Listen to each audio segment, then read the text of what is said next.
Plymouth was somewhere completely new to me. I thought it would be quite exciting, be by the seaside and, there's a countryside too. What I really liked about Plymouth was it's right next to Cornwall, it's on the south coast. I didn't feel ready to tackle London, to be honest, and I just wanted to knuckle down quietly and get on with it, and just the feel felt right for what I needed, and immediately, When I looked around, it had really good facilities for just everything. So woodworking and large metal works and jewelry, and at that point I just didn't know what I wanted to do. It's just a really good place to focus into something as well. There's just so much going on.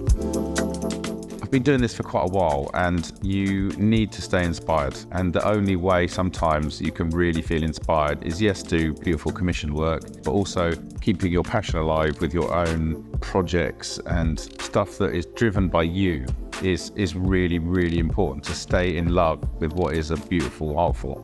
Because if you just did what other people are asking you to do, yes, you might well have loads of money, but it would send you pretty crackers, I think. So my day-to-day, I do end up doing a lot of work for The Guardian and The Observer, going on location or working in studios, photographing just about everyone and anyone really, celebrities or just ordinary people in their environments. Honestly, when you first see your picture, published, it's a really, really exciting time. You're always trying to kind of move it forward. You're learning still. I just think in anything you do, you just can't be complacent. I've known about the Grey Frog since I was about 14. Since then, I've always loved the style and the aesthetic. They make jewelry for rock stars. And then I now work for the company that makes the jewelry for those people. This company was established in 1972.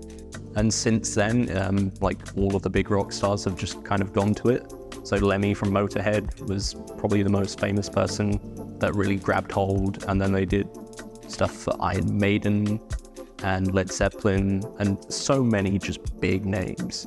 And they're just kind of this great musical legacy for jewelry. Everybody in the workshop has their own skill set. Being around all of these people with such high skill sets, all of these people have so much more experience than me, but I've learned from them as well.